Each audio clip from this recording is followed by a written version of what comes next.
Bonjour, bienvenue à ce nouveau numéro de Parcours et aujourd'hui nous allons parler de santé, de médecine. Les exigences, comme vous le savez, les exigences pour accéder à la profession de médecin en Amérique du Nord et au Canada, particulièrement au Québec, sont assez contraignantes pour tout médecin immigrant qui choisit le Canada comme terre d'accueil. Et aujourd'hui, notre invité est là, mais ce n'est pas vraiment pour parler de cette situation-là. Aujourd'hui, nous allons parler de lui. Nous allons parler de son parcours, comment lui, il a traversé tout le cheminement qu'il a fait pour pouvoir exercer aujourd'hui. Il va nous raconter son histoire dans ses propres mots. Et aujourd'hui, nous recevons donc pour vous le docteur Aimé Kazadi Lukusa. Docteur Aimé Kazadi, bienvenue, tu es médecin spécialisé en santé publique et médecine préventive. Aujourd'hui, c'est un plaisir de te recevoir en tout cas et nous voulons parler de toi. Nous voulons parler de ton immigration au Canada il y a une dizaine d'années. Tu as suivi le cursus exigé par Santé Canada et un cursus qui a été couronné de succès. Aujourd'hui, tu pratiques ce parcours de combattant pour plusieurs, parce que plusieurs le considèrent tel quel. On aimerait refaire ce parcours avec toi, avec tes propres mots, que tu nous racontes ce parcours avec tes propres mots. Alors, ma première question est celle-ci, quelles étaient tes attentes en venant ici? Par rapport à ma profession, je veux dire que c'était... je venais pour vivre au Canada, pour plusieurs raisons. Je me disais que lorsque je veux venir, je vais vivre de ce que j'ai l'habitude de faire avant. Parce qu'avant, peut-être que vous l'avez déjà suivi, hein, j'ai terminé mes études au Congo, à l'université de Kinshasa. Je suis allé, après j'ai fait ma spécialisation en pédiatrie, toujours à l'université de Kinshasa. Après, je suis allé faire ce qu'on appelle comme une formation supplémentaire, un fellow à l'Université catholique de Louvain, en hémato-oncologie pédiatrique. Alors, à partir de là, je suis allé travailler une année à peu près au Mozambique avec Médecins sans frontières. Et après, je me suis décidé de venir au Canada. Donc, en ayant déjà fait ce parcours-là, je venais au Canada en me disant, je vais pratiquer aussi la médecine. J'avais comme, je peux dire, comme 3 accès par lesquels je voulais rentrer. Alors, la première, c'était un accès assez facile. Comme j'avais déjà fait un fellow en hémato-oncologie pédiatrique en Belgique, j'avais aussi obtenu une lettre pour compléter la formation ici, parce que la formation que j'avais faite, c'était une formation clinique, mais je voulais compléter comme le tout pour que je sois reconnu comme pédiatre hémato-oncologue. Donc j'ai pris le contact avec un directeur des programmes ici, mais ça n'a pas marché par après, parce que lorsque j'arrivais, la direction a changé, et puis lorsqu'ils m'ont rappelé 2 ans après, j'étais déjà engagé dans autre chose. Mais en venant, oui, tu rêvais de poursuivre ta carrière. Étais-tu au courant des exigences? Étais-tu au courant de ce qui t'attendait en venant ici? J'avais quand même certaines informations, mais comme je peux dire là, être au courant, c'est comme lire dans un livre, mais être sur place et là-dedans, c'est différent. C'est différent, pas parce que c'est très différent en termes que ce n'est pas la réalité, mais c'est différent juste parce que tu découvres aussi d'autres choses que tu n'avais pas prévues. Tu découvres aussi certaines choses que tu n'avais pas prévues. Parce que il y a de l'administratif aussi là-dedans. Vos diplômes, vous devez le faire valider dans votre université d'origine. Okay. Et vous savez, une enveloppe arrive à l'UNIKIN et descendu à la faculté. Et puis on trouve une enveloppe écrite dessus, Aimé Kazadi, venant de Philadelphie aux États-Unis. Qu'est-ce qu'on fait de cette enveloppe-là? Je n'imagine pas. C'est ça? Qu'est-ce qu'on fait de cette enveloppe? Ça, c'est des choses pour lesquelles on ne s'attendait pas du tout. Mais pour le reste, j'ai découvert, par exemple, lorsque je croyais que je fais mes examens et puis on me dit, hop, va pratiquer. Mais c'est pas ça. Mais quand tu découvres, comme tu le dis, c'est dans quel état d'esprit que tu abordes ça? Tu te dis, bon, j'y vais, je me lance. J'étais chanceux pour les uns ou j'avais la grâce pour les autres. J'avais pris les choses dans une seule direction. Comme Arnold Schwarzenegger dit que lorsque tu arrives quelque part, ton plan A doit être 100% plan A. Tu ne dois pas avoir un plan B. Parce qu'il dit, et lorsque je l'ai entendu dire ça, je me suis dit exactement, je me t'ai retrouvé dans cette situation-là. Je n'avais pas de plan B. Parce que lorsque tu as les plans B, tu ne pousseras jamais sur ton plan A à 100%. Parce que ton plan A, s'il est à 60%, tu ne donneras que les 60%. Dès que ça ne commence pas à marcher, tu vas directement aller rapidement sur les plans B. Donc moi, je n'avais que ces plans A-là. Tu sais qui a fait que je peux dire que je voyais narrow, je voyais un peu comme juste le tunnel, et je suis entré dans les tunnels, et puis je me suis dit, je verrai le bout petit à petit que j'avancerai. En ce moment-là, est-ce que la passion même de la médecine pouvait te porter suffisamment pour avancer? Je pense que oui, parce que avoir fait la faculté de médecine, c'est presque 10 ans qu'on a fait dans mon pays d'origine, avec toute fermeture et tout ce qu'on peut avoir. Mais déjà, si on dit à quelqu'un aujourd'hui que tu sais, comme tu vas rentrer à la faculté de médecine, tu feras 10 ans avant que tu ne commences à pratiquer, beaucoup d'enfants ou beaucoup de jeunes n'accepteront pas. Mais pourtant, on voit qu'ils continuent à s'inscrire à la faculté. Et lorsqu'on s'inscrit à la faculté, c'est une année après une année, année après année. Même lorsqu'on termine la fac, il y a des gens qui font des spécialités de 7 ans. Je ne sais pas, j'ai un ami, un collègue qui a fait médecine interne, puis cardiologie, et puis une cardiologie interventionnelle. Donc c'est allé presque 5-6 ans au-delà de la faculté qu'on avait déjà fait. Mais cette personne-là n'a pas vu les choses comme tout en bloc que je ferais... Un demi-siècle à étudier. Oui, je ferais 15 ans à étudier la médecine. Non, on prend une année après une autre. Je pense que ça m'a beaucoup aidé. Je prenais une chose après une autre. Donc, lorsque je commençais une étape, pour moi, l'essentiel, c'était cette étape-là soit bien faite. C'est lorsque cette étape-là s'est terminée que je regardais l'étape suivante. Et comment se sent-on? Parce que là, je veux quand même revenir un peu en arrière. Tu arrives, tu découvres tout ce par quoi il faut que tu passes pour atteindre tes objectifs. Et j'imagine que quelque part, tu dois reprendre un peu à zéro ton parcours, plus ou moins. Comment se sent-on en ce moment-là? Parce que ceux qui viennent, on s'entend qu'ils traînent avec eux dans leur bagage plusieurs années d'expérience. Et là, il faut se remettre à étudier, se remettre à préparer des examens. Comment on le prend, ça? Si on le prend mal, on va finir très probablement mal. Mais il faut bien le prendre. En fait, moi, ce qui me revenait, ça me disait toujours, Aimé, tu as déjà étudié, tu as déjà passé par des situations plus difficiles que ça.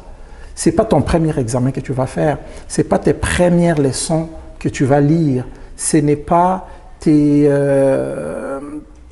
premiers challenges que tu vas prendre. Si j'étais arrivé à en faire durant mes 15 années passées, Donc, je me disais, je suis capable de le faire aussi maintenant. Donc, je partais vraiment sur cette base-là. Et bien sûr, en passant, j'étais marié. C'est à ça que je voulais en venir, parce que là, oui, Aimé qui a passé des examens il y a 10-15 ans, aujourd'hui Aimé est marié, Aimé a immigré, on parle de l'immigration, on connaît tout ce qui vient avec. Il faut beaucoup de résilience dans l'immigration. Il y a la pression aussi, ce sont des examens qui sont quand même coûteux. Tu n'as pas droit à un faux pas, tout ça là, ça pèse. Mais est-ce que c'est ça qui te porte, toi, au fait? Non, je suis porté avant ça. Avant ça, je sais que mon but, c'est de pratiquer. Mais une fois que je suis dans les tunnels, est-ce que tu as le temps de voir la verdure à côté? Il n'y en a même pas. Lorsqu'on rentre dans un tunnel, oui, lorsqu'on entre dans un tunnel, on voit juste un petit point blanc devant. C'est un peu ça. On rentre là-dedans, on ne voit qu'un petit point blanc. Mais ce que je veux dire aussi, c'est en regardant ces points blancs-là, tout ce qu'on a autour, c'est la famille et son réseau social qui te donne un autre sens à ce que tu fais, parce que tu n'as pas le temps de regarder et de voir. Même si tu regardes à côté, dans un tunnel, c'est des murs. Tu ne vois rien. Tu vois seulement la lumière, et ceux qui sont à côté de toi, la famille, tes portes. Ouais. Parlons de famille, réseau social. On se dit que c'est très important quand on arrive dans un pays étranger d'avoir un réseau qui nous permet de trouver très rapidement nos marques. Est-ce que ça a été le cas pour toi? Oui, certainement. Certainement, parce que lorsque je suis arrivé, le seul contact que j'avais de sûr, c'était un ami qui était aussi médecin, qui avait déjà commencé sa résidence. Donc pour moi, ça c'était un bon repère en me disant, lui je le connais depuis des années, on se connaît bien, et puis il est en résidence, c'est que c'est possible. Deuxièmement, je n'ai en aucun cas prêté mes oreilles à ceux qui disaient que c'est difficile et que ça ne se fait pas. Je n'ai même pas prêté l'oreille. Dès que j'entendais que tu parles comme ça, moi je prenais la tangente. Donc, je n'ai regardé que des exemples ou des modèles positifs qui ont marché. Et je me suis juste attaché à ça en me disant, si c'est possible, donc pour eux, c'est possible pour moi. Et c'est d'ailleurs, en le disant, ça me fait penser aussi à ce qu'on fait en ce moment avec Parcours. On veut mettre en évidence des modèles positifs pour encourager les gens dans la communauté. Et si aujourd'hui, tu te retrouves devant un médecin qui vient d'arriver, qu'est-ce que tu lui dis? Parce que j'imagine qu'il y a quand même eu des choses qu'avec le recul, tu ferais autrement peut-être? Oui, très probablement qu'il y a des choses pour lesquelles je ferais du recul. Premièrement, la parole a un pouvoir.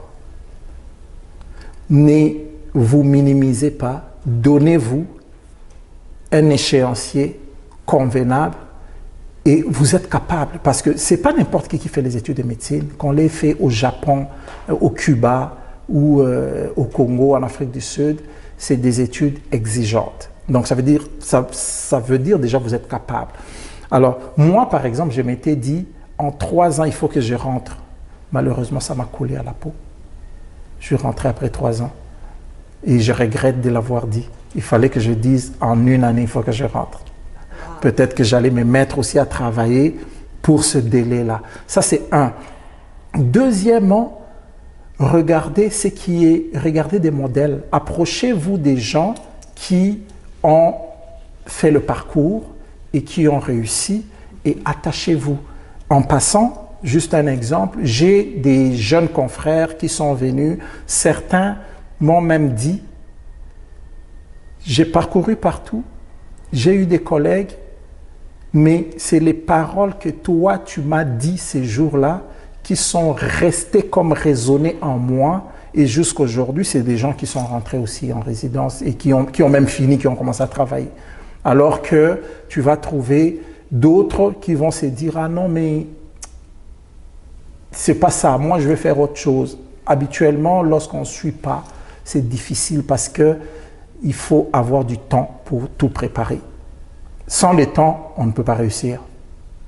Sans le temps, on ne peut pas réussir. Donc le temps, la détermination. La détermination. Garder ses yeux fixés sur ses objectifs. Exactement. Gardez vraiment ses yeux fixés sur ses objectifs et ne négligez pas la famille et l'entourage.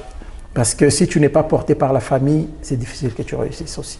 Mais comment tu as réussi à concilier vie de famille, préparation pour entrer j'imagine qu'à un moment, le conjoint ou la conjointe met sa vie en parenthèse pour que tu puisses cheminer, au fait. Ça arrive. Je vais juste Parce qu'il y a des ménages qui éclatent, exact. Et il y a des ménages qui éclatent. Mais c'est, premièrement, mon équilibre, c'était vraiment dans la famille et dans le social. De sorte que pendant que je faisais tout ça, je préparais mes examens, je ne me suis jamais arrêté de vivre ma vie de couple comme habituel et je ne me suis jamais arrêté de vivre ma vie communautaire, par exemple l'église. Je ne m'étais jamais arrêté. Je le faisais parce que pour moi, je sais que c'est ça qui m'a donné beaucoup d'équilibre. Deuxièmement, les partenaires. Si vous êtes partenaire d'une personne qui passe par ce parcours-là, je vous conseille de vraiment le soutenir. Parce que si vous ne le faites pas, vous faites du mal et à vous et à lui. Parce que finalement, il ne réussira pas. Et finalement, c'est tout le monde qui va en pâtir et perdre. Je me rappelle d'une chose que je vais juste relater rapidement. Lorsque moi, je suis arrivé il y a 10-12 ans, on devait faire 3 examens avant de rentrer. Et mon deuxième examen, je l'avais raté avec 2 points pour atteindre la note. Je pense que c'était 290 et moi, non, pas avec 2 points, avec 8 points. 290 et moi j'avais 282 points. Et le jour où je rentre à la maison, j'ai dit à ma conjointe que cet examen-là n'a pas marché. Elle me dit, elle n'a pas cru. Et puis, elle m'a dit un nom parce qu'il y a un nickname moins sobriquet qu'on m'appelait dans les temps. On m'appelait Papy les Savants. Et puis, elle m'a regardé et puis elle a dit, oh, Papy les Savants a échoué. C'était sa première fois de me voir échouer dans quelque chose. Tu vois? Mais j'ai pris ça bien en me disant, ah, tu verras ce que je ferai après. Et elle avait toujours mon soutien. D'ailleurs, ce jour-là, c'est elle qui m'a beaucoup parlé et dit, non, mais c'est possible, c'est pas parce que, regarde, c'est 8 points seulement, tu vas bien réussir. Et puis, depuis, j'avais réussi à ce qui restait. Elle a accepté, mais ceux qui enterrent leur rêve, parce que de ce que j'ai cru comprendre, ici, par exemple, ceux qui passent les examens, ça ne garantit vraiment pas d'intégrer le système malgré tout. Et beaucoup s'arrêtent en ce moment-là. Est-ce qu'il y aurait d'autres alternatives pour eux? Parce que quand on a vécu toute sa vie avec cette passion-là de servir dans la santé, et qu'on se retrouve aujourd'hui chauffeur de taxi, on se retrouve dans un autre métier qu'on ne minimise pas bien sûr, mais seulement on ne peut pas être dans ce qu'on a toujours aimé. On se dit, moi je me dis, ça nous fait des éternels aigris qu'on va avoir. Est-ce qu'il y a, eux, ils ont d'autres alternatives? Premièrement, on doit juste faire la différence. Il y en a qui, dès le départ, ne s'engagent même pas. Parce qu'ils disent que c'est pas possible, c'est trop, je veux voir de loin. Ouais. C'est un choix qu'ils ont fait. Je ne dirais pas qu'ils resteraient aigris, mais c'est un choix qu'ils ont fait. Parce que quelqu'un qui n'a même pas tenté, comment tu sauras que tu es capable sur quelque chose que tu n'as même pas tenté? Alors, deuxième chose, c'est des gens qui ont tenté et qui ne sont jamais rentrés. Par exemple, il y a eu des échecs. Pour certains, je leur dis, normalement, on doit continuer. Si tu tiens, tu dois continuer. pas à mettre toute ta vie et ta famille en péril, mais au minimum de vos moyens, on doit persévérer parce que j'ai vu des gens qui sont rentrés même 10 ans après. Ça, j'en connais. Troisièmement, il y en a ceux qui sont arrivés jusqu'aux examens et qui ont réussi, mais qui ne sont pas rentrés. C'est pas parce qu'ils sont, ils sont de moindre qualité ou pas. Lorsqu'on préparait l'examen, je te disais par exemple qu'il n'y a que, au Québec par exemple, il n'y a que 4 facultés qui forment les médecins. Donc si tu as une usine qui forme par exemple 1000 médecins par année, et que ceux qui étudient dans ces facultés-là, le total sont déjà 800. Ça veut dire tous les diplômés hors États-Unis, Canada, qui viennent du monde entier, doivent être pris seulement 200. Et pourtant, le nombre de médecins qui viennent pour passer les examens et qui réussissent est plus de 200. Ça fait qu'il y aura comme un goulot d'étranglement par après. Pour ceux-là, moi je leur dirais ceci.